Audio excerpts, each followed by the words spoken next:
ओम नमः शिवाय। हर हर महादेव। स्वागत है आपका हमारे चैनल पर। आज के इस वीडियो में आप सुनेंगे सोमवार व्रत की कथा। सोमवार का व्रत भगवान भोलेनाथ को प्रसन्न करने का सर्वश्रेष्ठ और उत्तम व्रत बताया गया है।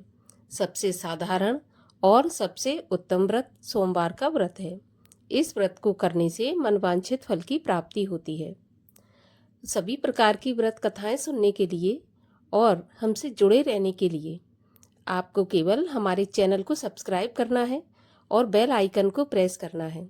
अगर आज की कथा अच्छी लगे तो लाइक अवश्य करें और शेयर करें। तो चलिए अब हम शुरू करते हैं सोमवार व्रत की कथा। एक नगर में एक बहुत धनवान साहूकार रहता था। उसके घर में धन की कमी नहीं थी, परंतु वह बहुत दुखी था क्योंकि उसके कोई पुत्र नहीं था। वह इसी चिंता में दिन रात दुखी रहा करता था। पुत्र की कामना के लिए वह प्रत्येक सोमवार को शिवजी का व्रत और पूजन किया करता था तथा सायंकाल मंदिर जाकर शिवजी के सामने दीपक जलाया करता था। उसके इस भक्ति भाव को देखकर एक समय माता पार्वती ने भगवान शिव से कहा, महाराज, ये साहूकार आपका अनन्य भक्त है। सदैव आपका व्रत और पूजन बड़ी श्रद्धा से करता है। आपको इसकी मनोकामना अवश्य पूरी करनी चाहिए। शिवजी ने कहा, हे पार्वती, ये संसार कर्म क्षेत्र है। किसान खेत में जैसा बीज बोता है वैसी ही फसल काटता है। उसी तरह मनुष्य इस संसार में जैसा कर्म करते हैं वैसा ही फल भोगते हैं। माता पार्वती ने अत्यंत आग्रह पूर्वक कहा कि प्रभु, जब यह आपका अनन्य भक्त है और अगर इसको किसी प्रकार का दुख है तो उसे आपको अवश्य दूर करना चाहिए। आप तो सदैव अपने भक्तों पर दयालु रहते हैं और उनके दुखों को दूर करते हैं।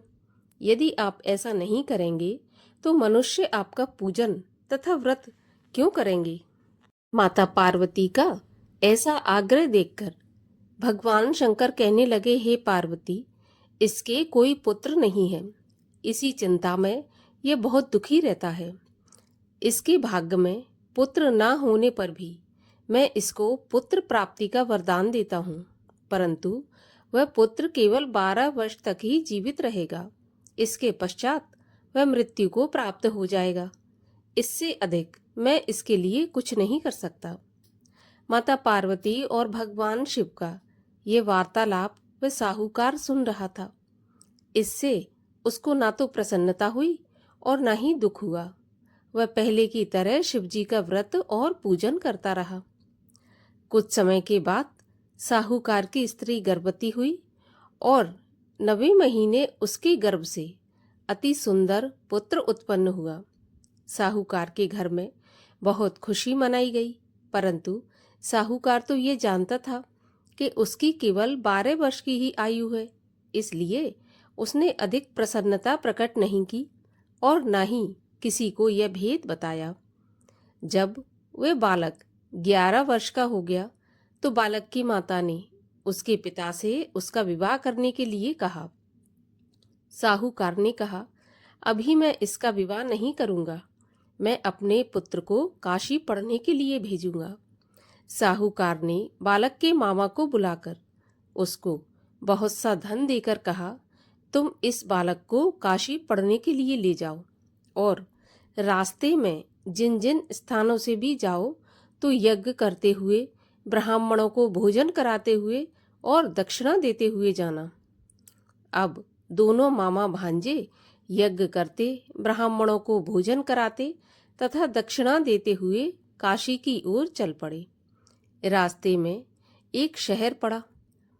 उस शहर में राजा की कन्या का विवाह था, परंतु जो राजकुमार विवाह करने के लिए आया था वह एक आंख से काना था। उसके पिता राजा को इस बात की चिंता थी कि कहीं राजकुमार को देखकर राजकुमारी या उसके माता पिता विवाह में किसी प्रकार की अड़चन पैदा न कर दें। जब उसने सेठ के अति सुंदर लड़के को देखा तो मन में विचार किया कि क्यों ना द्वाराचार के समय इस लड़के से वर का काम चलाया जाए।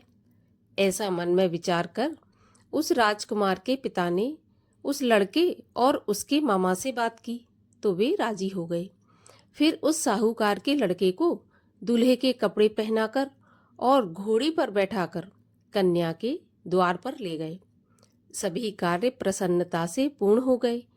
राजकुमार के पिता ने सोचा कि यदि विवाह भी इसी लड़के से करा लिया जाए तो बुराई क्या है। ऐसा विचार कर लड़के और उसके मामा ने कहा कि यदि आप फेरों और कन्यादान के काम को भी पूरा करा दें तो आपकी बड़ी कृपा होगी। मैं इसके बदले आपको बहुत सारा धन दूंगा। दोनों ने खुशी खुशी स्वीकार कर लिया। विवाह कार्य बहुत अच्छे से संपन्न हो गया। सेठ का पुत्र जिस समय जाने लगा तो उसने राजकुमारी की चुंदरी के पल्ले पर लिख दिया कि तुम्हारा विवाह मेरे साथ हुआ है, परंतु जिस राजकुमार के साथ तुम विदा होगी वह एक आंख से काना है और मैं काशी पढ़ने जा रहा हूँ। सेठ के लड़के के जाने के बाद राजकुमारी ने जब चुंदरी पर ऐसा लिखा हुआ पाया तो उसने काने राजकुमार के साथ जाने से मना कर दिया।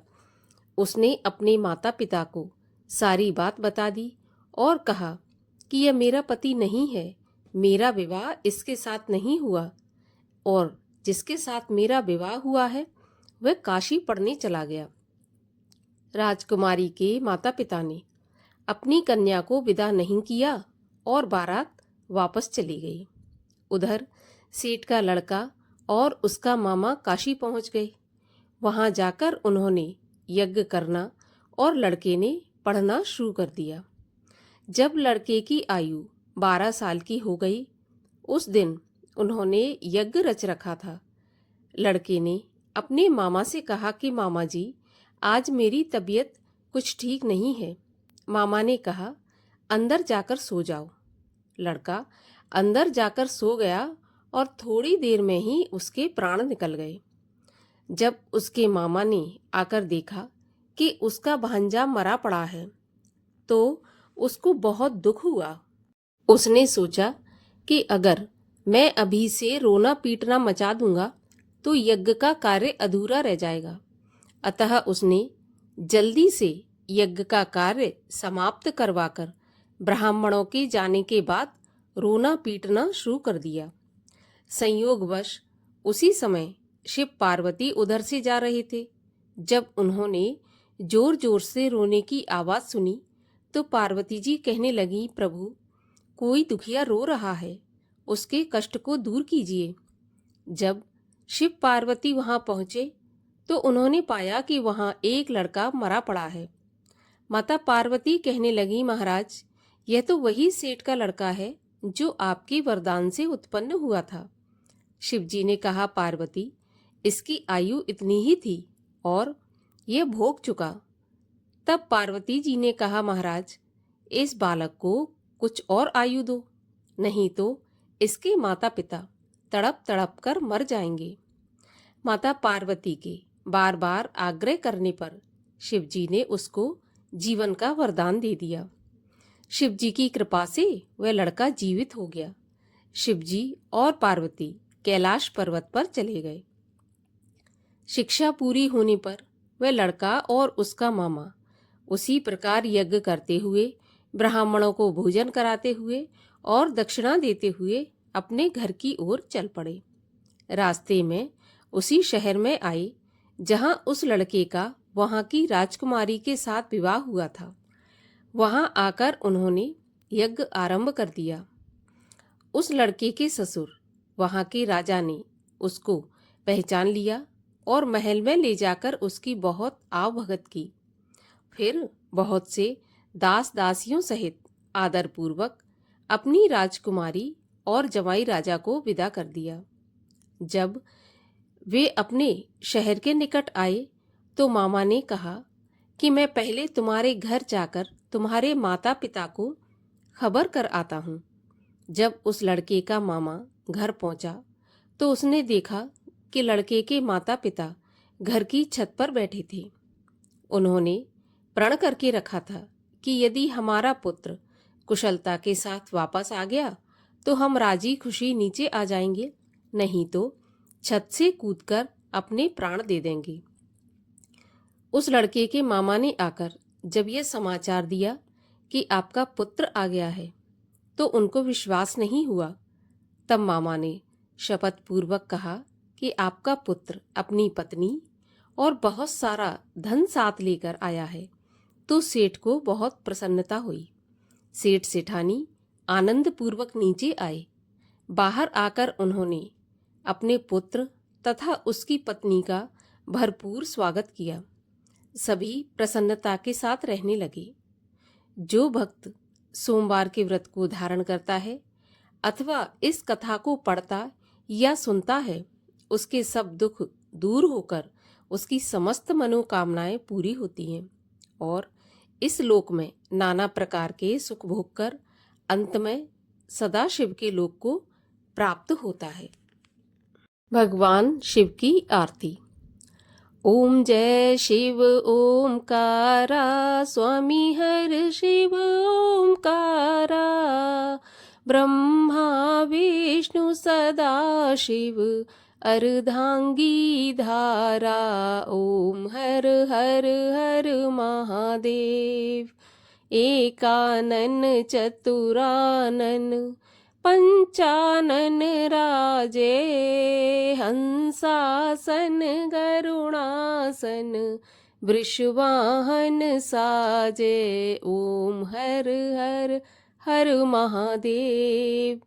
दो भुज चार चतुर्भुज, 10 भुज ते सोहे, तीनों रूप निरखता त्रिभुवन जन मोहे। ओम हर हर हर महादेव।